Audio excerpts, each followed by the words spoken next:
बिस्मिल्लाहिर्रहमानिर्रहीम। आज हम गुफ्तगू करेंगे हालिया फैसला जो इमरान खान साहब के खिलाफ सुनाया गया है सेशन कोर्ट इस्लामाबाद से, जिसके जज साहब हैं हुमायूं दिलावर साहब, और जो जिनका कंडक्ट नज़र आ रहा था कि वो हर हालत में फैसला सुनाना चाहते हैं, और ये भी कहा जा रहा था कि फैसला पहले लिखा गया है, तो उसी तनादर में उन्होंने ये फैसला आज सुनाया है। लेकिन बदकिस्मती ये है कि हर शख्स का ये कानूनी और हक है, आईनी हक है कि उसे फेयर ट्रायल दिया जाए। Article 10A constitution of Islamic Republic of Pakistan बड़ा क्लियर है कि हर मुलजम को उसको दिफा का मौका भी मिलना चाहिए और उसकी बात भी सुनी जानी चाहिए और उसको अपने गवाहान पे क्रॉस एग्जामिनेशन का भी मौका मिलना चाहिए। उसका कोई भी राइट जो है वो नहीं छीना जा सकता। लेकिन इस केस में नजर आता है कि ये पहले तो हक दिफा छीना गया। वो जो गवाहान पेश करना चाहते थे उनकी दरखास्त ही खारिज कर दी गई। अभी उसके बारे में पटिशन पेंडिंग थी बिफोर इस्लामाबाद हाई कोर्ट, तो उसमें नोटिस हुआ था, तो उसका इंतजार जरूर करना चाहिए था। अगर मौका मिल जाता तो फिर गवाह आ जाते, तो फिर डिफेंस और प्रोसिक्यूशन के एविडेंस को सामने रखकर अदालत बेहतर फैसला कर सकती थी।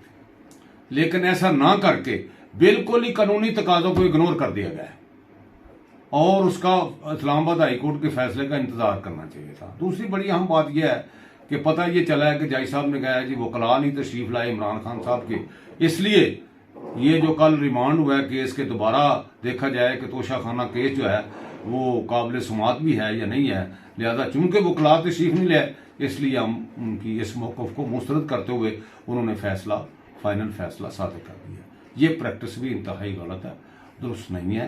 इसको कानून जो है इसका कोई मैंडेट इसको हासिल नहीं है, क्योंकि अगर वकील साहबान नहीं आए तो वकील साहबान को तारीख दी जा सकती थी, उनसे फिर मौक़िफ़ लिया जा सकता, उनकी बहस की जा सकती थी। इस्लामाबाद हाई कोर्ट में तो यही कहा था कि इनको सुनने के बाद फैसला किया जाए, लेकिन अगर सुने ही नहीं तो मियर non appearance of the council जो है, ये कोई ऐसी ग्राउंड नहीं है कि किसी के खिलाफ फैसला सुना दिया जाए। तो ये भी उन्होंने दुरुस्त फैसला सादर नहीं किया। ये भी कानून के तकाज़ों के खिलाफ है और ये आईनी तकाज़ों के खिलाफ और ये बुनियादी हकूक़ के खिलाफ है। तीसरी बड़ी अहम बात यह है कि सेक्शन 366 यानी 366 और 367 CRPC दोनों जो हैं ये फौजदारी केसेस में फैसलों के सुनाए जाने के बारे में इसको डील करते हैं और किस तरह फैसला लिखा जाना चाहिए। 366 में यह है कि फैसला जो है ये लिखने के बाद इसको सुनाना चाहिए और उसको ओपन कोर्ट में सुनाना चाहिए और in the presence of accused person सुनाना चाहिए। जब सजा देनी हो तो मुलजम का वहां पे हाजिर होना लाजिम है। उसको सुनाए बगैर सजा नहीं दी जा सकती, या और अगर उसकी हाजिरी माफ हो तो फिर और बात है। लेकिन अगर हाजिरी भी माफ नहीं है, मुलजम की का आना वहां पे जरूरी था। अगर आप फैसला सुनाना चाहते हैं तो आप मुलजम को नोटिस दे सकते हैं कि आप फलां तारीख को हाजिर हो जाएं, हम आपका फैसला सुनाना चाहते हैं, अपना फैसला आके सुन लें, वो और बात थी। लेकिन बगैर हाजिरी के मुलजम के फैसला सुनाना ये भी कानूनी तौर पर गलत है, ये दुरुस्त नहीं है और ये कानून की दजियां बखेरने के मुताबिक है। और सेक्शन 366 इसके बारे में बड़ी वाजे है और ये कानूनी तकाजे पूरे करने चाहिए थे। तो इस फैसले के सुनाए जाने या इसके तर्ज अमल से या कंडक्ट से जज साहब के से ये नजर आता है कि जज साहब ने फैसला कहीं पहले लिखा हुआ था और वो इंतजार में थे कि मैं जल्द अज जल्द इसको अनाउंस कर दूं ताकि मेरी जिम्मेदारी जो है वो पूरी हो जाए और मैं जो है वो, क्योंकि वो हर हालत में सजा देना चाहते थे, वो डिफेंस की तरफ कोई तवज्जो नहीं दे रहे थे और उन्होंने इस्लामाबाद हाई कोर्ट के फैसले का भी इंतजार नहीं किया और ना ही इस बात पे कोई बात सुनी है कि क्या तोशा खाना का केस यहाँ पे चल सकता है या नहीं चल सकता।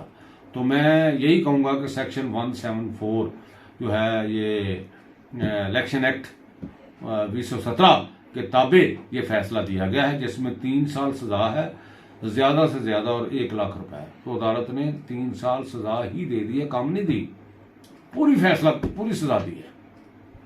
हालांकि आमतौर पर अदालतें जो है वो पूरी सजा देने से एतराज करती हैं, वो उसमें से साल हो सकता था, 2 साल हो सकते थे, 6 माह हो सकते थे, जुर्माना कम हो सकता था या सिर्फ जुर्माना ही हो सकता था। लेकिन ये भी नजर आता है कि अदालत का ज़हन जो था वो ब्यास था उन्होंने जानबूझ के ऐसा किया, इसमें उनकी मैलाफाइड नज़र आती है।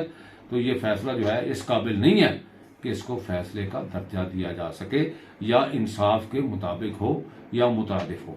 तो मैं यही गुजारिश करूंगा कि हायर जुडिशरी को इसका नोटिस लेना चाहिए और इस तरह के गलत और फजूल किस्म के फैसलों को जो है वो सेटिसाइड कर देना चाहिए, ताकि लोगों का अदालतों पे एतमाद जो है वो बढ़े।